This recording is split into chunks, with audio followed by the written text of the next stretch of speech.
Welcome to the Living Ageless and Bold podcast. Each episode, I bring you amazing women who inspire, educate, and share their experiences and journeys along the way. So grab a glass of wine or a cup of coffee, find a cozy spot, and let's relax and have some fun hearing what can be accomplished after 55. Hi, everybody. What an amazing episode we are going to have today. These are actually friends of mine. They are both professors at Virginia Tech, Donna Wertalik and Bélanger. And they have launched a platform and a podcast called Voices of Privacy. And we are going to spend the next 30 minutes talking about all the scary things that are happening online with our information and how we can protect ourselves. So welcome, ladies. Thank you so much. It's a pleasure to be here, especially with you, Christina, and all that you do. So excited to support your new initiative, one of many, as always. Thank you. I love this. So, Donna, tell us what Voices of Privacy is and what motivated you to start this amazing platform. So, Voices of Privacy, it actually lines up really well with what we say at Virginia Tech, the PROSM that I may serve. And it's a platform for everyone. It's an online series which hopes to educate the public regarding online platforms, settings, how and when you're being tracked, and how to manage them. So it's not about not being on social media or not engaging online. It's more along the lines of being aware of what you're putting out there and knowing that you have control. I'll let Franz add into it too. Yeah. Yeah. And Franz, and you are obviously from Europe. And I just got back from Europe. And what I found fascinating is every time I logged into a website, it was very different than the United States. It listed out cookies, whether, to accept specific ones. So tell us more about that and why it's so different there than it is here. First of all, thank you for having us, Christina. I wanted to make sure I said that this is a fantastic opportunity to talk about this, Voices of Privacy and other things. I'm actually from French Canada, but it's okay because I actually spent a lot of time in Europe. And what's happened in Europe is the idea of privacy. So privacy can be seen as a human right. And so in Europe, they've pushed for that quite a bit. And so the laws have been set forth to protect individuals in a way where they can say, I want to be forgotten. I don't want you to track me. I don't want you to know everything about me. At the same time, so those laws are pushing the boundaries. And there are new laws. The one we hear a lot about is GDPR. That's the biggest one. But there are newer versions. At the same time, and you were talking about cookies, we all know now that when we go on the website, we see these things that says at the bottom, accept cookies or manage cookies. And that's a result of that law. So the idea was, let's give people control.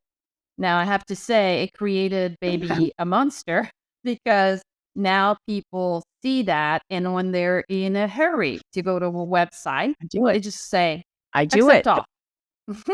And so what happens is the idea of protecting people by creating a law that would say, oh, let's give them control has backfired a little bit because, yes, we're giving people control, but we're not educating them about this.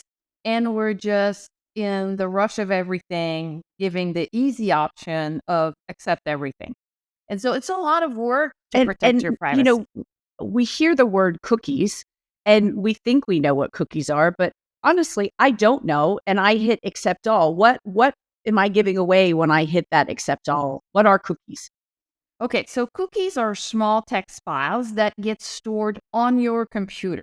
So when you browse the internet, right, there are multiple things that you either put in as information, like remember me. Every time you click remember me, like remember my user ID or remember something, that gets stored in a cookie. That text file is there for your browser that you use to go and pull. And so next time you go on that site, it's faster or it knows more about you. So cookies per se make website what they are in terms of efficiency, knowing you, things like that. So, Donna or Franz, why do you think that younger generation doesn't care? They're just saying, okay, no problem. I'll start and just indicate that they were born into online. We used to call it Right. digital natives, but this is and the conditioning of them as well. So if you look and see parents with a child, right? Usually the parents are in their phones, the child as well. It's a natural aspect to them. They've never been told of any barriers, even if there are parental controls on certain things that they didn't access. They just don't understand the world, and they're not educated about it. They're not educated when you look at elementary school and what they talk about. They're still talking about, which is important, the birds and the bees, but they need to Right. speak about the challenges of online tracking and issues and making not just the children, but the parents aware as well. That is one driving factor. Also, I think the factor of a bit of a superficial aspect of the highlight reel, right? Everyone wants to show their best self on it. They're not even thinking about privacy. They're more concerned about how well the photo is edited, how they look, how many likes they're going to get, or how many shares. Are they an influencer? That's more the mindset today. And I think that one of the element that we are not seeing, and that's one of the reasons for our program on voices of privacy, is the understanding that it only takes adding a couple of pieces of information together to really create profiles. And when you were young, you don't really worry about profiles, right? Everybody knows everything about me. But the idea of profiles is not only that you can be, getting targeted ads, but in the long run, it's about who you are as a person. And by just adding all these little pieces together, whether it's a picture here, an opinion there, a piece of information about your favorite pets or whatever, when you put it all together, you create that image of who you are. And that perception stays out there. The idea that it disappears is wrong. And that's probably the biggest problem out there. Everything that is shared online, sooner or later, can be found. And so that idea, oh, I just, posted and it's this app that deletes immediately. Well, it deletes it from your view. That doesn't mean it's deleted per se. And that's Right. probably lack of understanding is a huge issue. And so that's something we're trying to tackle with what we do. And I know when I have problems on my computer, they're like, "Oh, clear your cache, clear your cookies." But that doesn't really clear anything, does it? Not at all. No. And even and we talk about privacy, we try to really we do the episodes, we do how-to videos to really outline and break things down. And we were even on a call a panel the other day, and someone said, okay, so I'm changing my password. Does that make sense? And there's even tricks to passwords and the normal consumer psychological behavior of what they're going to do. Franz always says this, their pet's name, the street you grew up on, etc. Yeah. Those cues are being used on every platform. So you're giving that information over and over, and eventually you know, that can be hacked. That easily can be hacked versus other ways to really look at how you're looking at your platforms. Are they all connected? Are you using them? Are you using Facebook to log into a certain like Etsy or wherever it may be? Facebook is with you in Etsy. You may not know that, but once you access through any other platform, that other company comes with you. So they're tracking that data. There's recently some guidelines about off Facebook activity, and many people said, I'm off Facebook, but they're still tracking me. So that just went to the guidelines, and they actually had to just update that as well to let them know we're actually not tracking you anymore. We promise, and here's all the settings that you need to ensure. Yeah. We promise. Uh, but then what happens with the data? Because I do that. Sure, it's so much easier. Let me just log in through Facebook, log in through Twitter. Who's getting that? Facebook has it, then I guess they're selling it. What Mhm. happens to all our information? I think just briefly, I'll say one thing. All of these companies are media companies.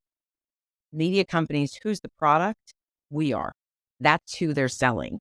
So whether it's Revlon or Nestle or whomever, they're looking for certain clusters of people to target based on likes, based on preferences, based on influence. That's big money. That's $1 billion worth of business.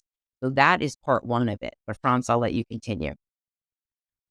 Well, actually, it's not only just the marketers, it's the companies that collect, the Googles, the Amazons, the even Apple, all of the companies. And what they do with the information varies from company to company, but it's about understanding who consumers are, developing their products better by knowing what people are going to do next.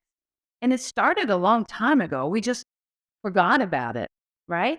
I mean, think about when Amazon started, the company struggled for quite a while. And suddenly, people started buying more and more and more. I don't think Amazon is struggling as much anymore as a company. But the first 5 years or so, and I don't have Right. the exact number, they were not making any money.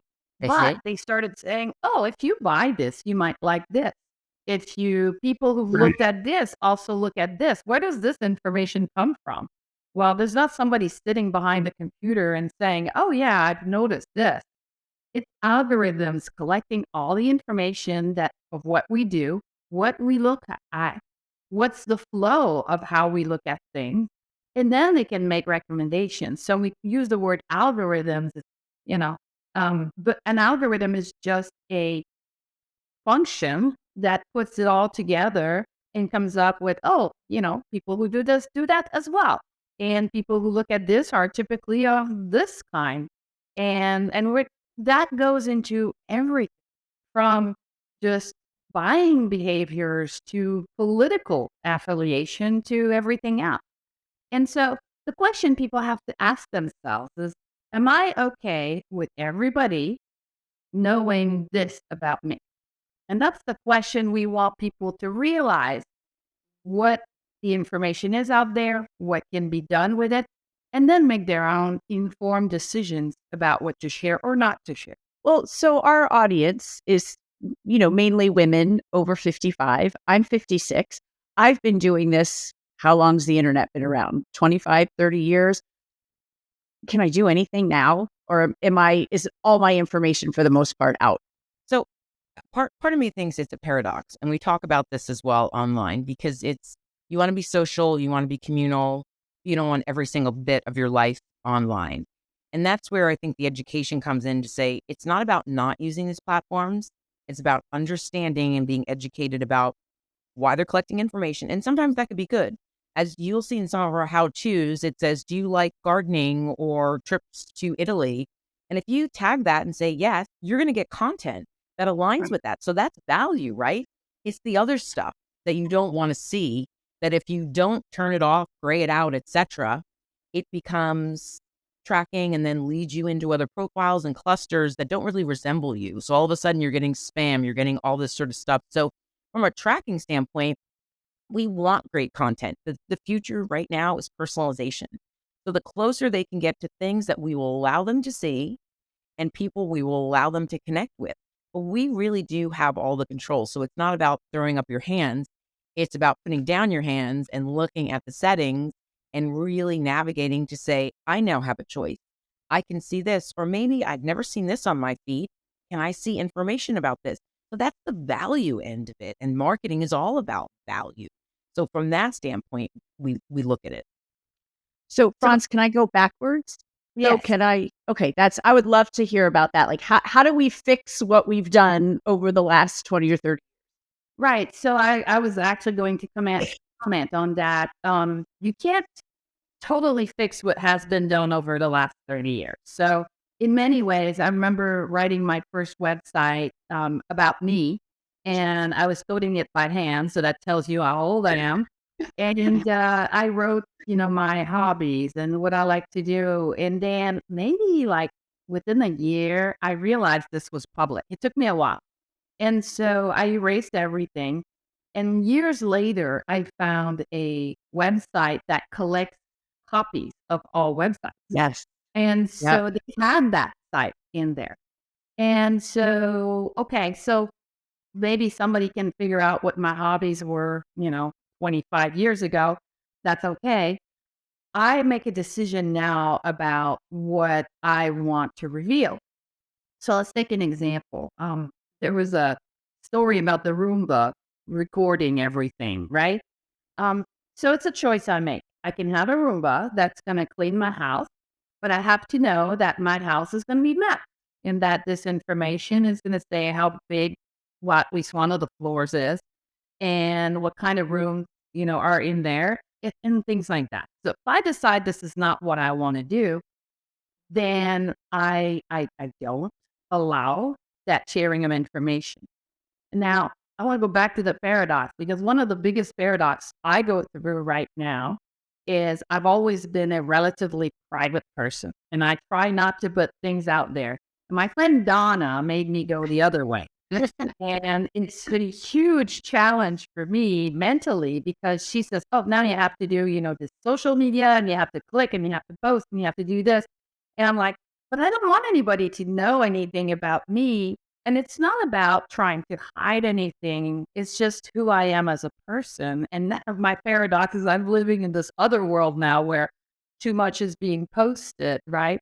But it's a choice I make. It's a choice because I think we're making a difference and that's what I want to do. And in order to make it happen, I have to do this. I'm just conscious of that choice. And so I decide to make the choice and to, yes, have pictures and videos and things like that online that I would not have wanted to a couple of years ago. So Donna, France brought up the Roomba, which I had never even thought about that. I was going to ask you all about Alexa because we all talk about that. You'll say something and all of a sudden, and it's something that you didn't post about. It's not an interest you've talked about. You're like, oh, maybe I'll look into getting a Peloton. And then there's a Peloton ad on Facebook. Is Mhm. that real? Like, is Alexa really listening to everything that we're doing? Is there something we can do to turn that off? It's interesting because I think once you're aware of it, you're thinking all the smart devices that I have and use that make my life so easy are collecting information to make your life easier. There are definite cues, and Alexa sets this up in, the way it is where you have to say Alexa first and go through things so they are responding to you, but are they on constant listening? It's not a constant 24/7 stream. It's here and there, but they pick up bits of it. And so that's audio analytics. And audio analytics, when we look at that and combine it with just regular data analytics and to kind of make profiles of this person. If they're using an Alexa, what other items are they using? So now Alexa can say, hey, guess what? Your Amazon package just got delivered. Hey, guess what? We have this Right. recommendation, that recommendation. So now they're combining. So it's not even about the individual platforms, it's the combination of them taking the video, the voice, and the surrounding, and then profiling that with you. So, yes, you can walk out of the house and say, let's talk about this. I think Alexa is listening or wherever the case, but there, there- but there really, really is truth to it. There's truth to Roomba filming someone in their bathroom. The woman was unaware of it. There's all these sorts of stories because people they're smart devices. They're letting them as if they're, on their own when in fact the Alexas of the world are all connected to a much bigger network that at the end are still tracking you. It's really scary, actually, if you think about, and it is so easy just to say, oh, yeah, accept all, accept all. So, Franz, in your opinion, what's one thing that somebody watching or listening could do today to start cutting back on all that information being out there, or specifically getting just what you want to get? Right. I think you start by making almost an inventory of your smart everything. And then you have to educate yourself on the setting. So there are long-term things to do about, strategically deciding what to share, not to share. But in the short term, the thing you can do right now is pick up your smartphone and look for the privacy settings and look at what's being shared. And you can learn online. You can go to our program. We have videos on how to do that. There are other tools online that you can use. And the idea is educate yourselves about what is being shared. There are multiple examples of things that maybe do not need to be shared, but by default, they're set up to do. And every device you use, your computer, your smartphone, your Alexa or Google Home, your smartwatch, your fitness tracker, your smart car, and on, your smart thermostat, all of that collects information. You need to decide what's that level of convenience you absolutely need and what you're willing to let go. But educating yourself about privacy settings. I mean, that's the key word you want to look for at this point, privacy setting, and see if you really need to share all that you are. And Donna, we have kids similar age. You've got a teenager, one graduating from college. I've got kids in their early 20s. Some people listening and watching, have grandkids already. What do Mhm. you recommend? Because they're not going to listen to us. But what is something we can do to help them understand it and actually make them care that all their information is being shared all over the world? I go back to definitely the education, the information, and really flipping it on its side to discuss not just are you being tracked because they're not listening about that, but it's you actually can manage your settings to get better content. You can actually select and determine what you want to see. We are in a time poor society. So what if everything that got delivered to you was almost like your TikTok for you page? It was exactly what you want. I mean, we talk about algorithms and anyone on TikTok knows the best way to do the algorithm and how many times a video has to replay and all sorts to get on the For You page. Well, it's the same thing. Imagine everything is your For You page. What do you want to see? You have Love control that. over it. So it actually should flip it and open it up to say, this is great news. Gone is the spam. Gone is everything you don't want to see. And what's coming in is things you're interested in. And if something slips through that you're not, you go back to your settings. You see how you're being targeted. It's just playing a more active role, but it empowers you. It really, really does to change, experience online. So if I was going to make a checklist today, what should be on that list of everything? I know you keep saying smart devices, but like, is there even a settings on my phone that I can look at? What would be the top 10 things that I should look at that I could make a difference today? I'll say that everything has settings. So your cell phone, your computer, your laptop, everything and every platform, TikTok, Facebook, Instagram, if you easily go into settings, you can take a look and really you can make it private. No one has to even know you're on there. You don't have to share your or have them tap into your Facebook friends. You add more friends or from your address book. So know that every device that you're on or platform. So next time you go on Twitter or Instagram, hit your profile, go into settings, and just take a look because it might surprise you. Also, within Facebook or Instagram, you see an ad, there's three little dots. You can click on those dots and it says, why am I seeing this ad? It may be because at one point in your life, you mentioned a dog or something, but you don't have a dog now. And you can remove that as content that you don't want to see. When I check these privacy settings, for example, Instagram, I love Instagram. Sure. If I say privacy, is that going to stop people from seeing my posts? Or does that affect anything like that? Or that just affects what's coming to me? So when you're a private account, people have to request to follow you. And Okay. you also, as a private account, can't tag anyone else. So that definitely changes. So for someone of you, in terms of your brand and everything that you do, or the colleges and what we do, those are all public accounts. My own personal self, I have it as a private account. I like to control who is in my circle because I use Instagram more for private pictures, things that I would only probably share with friends and other people. So that is something that you need to know. We actually just finished an Instagram how to and go through the privacy settings and basically on any platform say, if you just want to be that watcher and look at everything, you will see everything, but people aren't going to be able to connect or see your information unless you make that public. So private is a setting that we go through a lot. It's just amazing, what is out there, how it's happening. Tell us about Voices of Privacy. What's there? I know you've had some incredible interviews, with people in this space. So what can we find when we go there?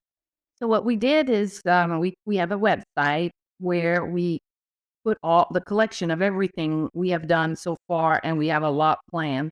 We have the main, we call them webisode, and the idea is to provide information. They're very informational, educational, to explain what privacy is, why there could be concerns, the various platforms, but in a more, tone of education. Like, why is it important? Why do I need to listen? Why should I go and change my settings? Then we have the how-to videos, which are actually step by step. We show through the actual technology, whether it's a smartphone, a computer, what the settings, how to navigate to the settings. We talk about why you might want to pick one or the other. Of course, a lot of the choices remain based on your preferences, but you have to understand those. Then we also have fantastic interviews where we tackle some of the privacy topics that you may not necessarily see. We had one on, for example, how privacy was a barrier to COVID contact tracing. We have another one about how privacy is included in the entertainment industry. We have one coming up where we'll understand privacy in the domain of smart cars, for example. So everybody wants to have a smart car. What does that mean? And what are the Right. privacy issues? And then we also will have additional information like small conversations Donna and I will have about privacy, a little bit like we're having today. And also, we have a collection of articles that we think are relevant to our audience on the website. So, all of that is there, and we're going to put more constantly because there's so much to talk about in terms of privacy, and we're just starting. And I'd say one other thing, Christina, which I think is really going to be important for your audience to know. We purposely made this as a consumer facing platform. This is not an academic paper. This is the way it is. The platform, the look of it is, from a master class to a TED talk, that type of look. We write it from a third grade level so Very everyone can good. understand it, because oftentimes people start, even the discussions we've had on this call, we've said algorithms, we said cookies. Yeah. Most people, if you look at the overall general public, we have to assume that none of this is known and that we are in our own world when we have these acronyms and when we understand these things. So we have to break it down. And part of the focus in the future is, yes, more content, more segments, bringing up everything, whether it's, public phones and, how you put yourself out there and privacy, all of a sudden your information is out there because you're, plugged into a whole display outlet or whatever it may be, but the future as well. So, and eventually, hopefully, getting into the schools. I'm going to be honest with you. If we can get into the schools and work with superintendents to create more structured programs about online and privacy, and that goes not just to the elementary, middle, it goes to the high school, it goes to Sure. the universities. Everyone needs to know. And because it changes so often and tracking Right. changes so often, it's a constant conversation. Yeah. And if I can add, because what Donna just said is so important, we need to start early. We can't wait Yeah. till kids are at university. We need to start early so that they understand. And of course, we need to have a different tone and language for them to understand why it's important. But there's a way to do that. And that's what we're after. It's really educating people early on so that they know, what they're doing and what are the impacts long term. And then, of course, at their level, they'll make their own choices. Of course, their parents will make choices too. Right. But we need to start right there, really early. It's such important work that you all are doing. It is a pleasure to have you on today to talk about this. We wrap up every show with two questions. So, Donna, I'll start with you. What is your greatest accomplishment since you've turned 50? I will say it's hard. Professional, personal, or just That you can do? Where this whole show is just to inspire women on what's still possible in their okay. lives. So, if Here it we go. I mean, I go, think one of my greatest, and it's pinned on my LinkedIn, is having the opportunity to be on the Today Show. I think that was really, and talking about virtual influencers in the future and really innovative. And at my age and stage, 53, I am proud to have done that. And you're never done. You're just on to the next thing. And so I absolutely applaud Living Ageless and Bold, because you're pushing that forward and really knowing that. So I would say the Today Show and having that opportunity to, and it was elevated beyond what I thought. So that was definitely a feather in my cap for me. and I watched it and it was awesome. And what a great way for you to get your message out to millions and millions of people. So, Franz, how about you? Since you've turned 50, your greatest accomplishment? Well, I think that from different perspectives, I know you want only one, but I want to say more than one if that's And okay. you can say as So many as you want. I think that, one thing I'm very proud of is that I've remained as active, if not more, than when I was in my 30s and 40s. And Yes. I'm going to stay still in my 50s because I'm going to be turning 60 this year. Um, Amazing. Professionally, the Voices of Privacy was a dream to make something happen where I transitioned from a very academic career to something where I think we can make a difference. And to see that happen and to learn a whole new trade because I didn't know anything about both, the microphones you use or the videos or any of that. And, first time Donna said the word B-roll, I had no idea what she was talking about. So learning all of this, and I have to say that for my 55th birthday, my gift to myself was to hike Mount Kilimanjaro in Africa, which I did. Wow. And then I also, in the last 3 years, started to play tennis. And I just see so many, many more things I wanna do. So you know, there's no barrier. We can do whatever we want, Mhm. sometimes a little slower, but we can still do whatever we want. Oh, I love that. Like, just all these things since you're 50. And you're right, that's the whole point of the show is just we are not past our prime, we're just starting. Listen, So Donna, where do you see yourself in 10 years?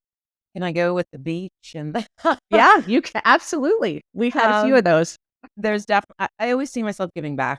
My big concept in life has always been pay it forward. I want to do good for the world, leave this world a better place than when I entered it. And I'm having so much fun now. My life is so rich and fruitful, and working with Franz has been a dream. You asked in the beginning how started and all that. And, Franz was seeing what I was doing and obviously know from Franz being a university distinguished professor, what she was doing. And she said, I've got a crazy idea. And I said, the world runs on crazy. And that was during COVID. And it was just so where see myself in 10 years, some of it I don't know. And that's okay. It really is okay because I'm excited at what's going to build, what's going to come. I want to be happy. I want to be happy, have healthy family and friends, but I really am just at a wonderful state right now. Oh, love it. And Franz, where do you see yourself in 10 years? I have no idea. It's Yeah. gonna be exciting. There's gonna be so many things happening, and 10 years is way down the line. So, I'm just gonna keep going and do things that make me happy, stay active, but I have no idea where I'll be in 10 years. Oh, well, you all just keep this up, and I think you're gonna change the world, and you're just really teaching so many people such an important lesson and information that you're providing. So thank you. Thanks for spending your time with me today. It was really great. I really appreciate it. Thank you, Christina. This platform is outstanding. We wish you the best. We're going to share it all over. And Thank you. maybe in 10 years, we're all back together. Let's mark it. 10 years from today, we get back together and see where we are and look back at this footage. I think that would be great. I love it. Thanks.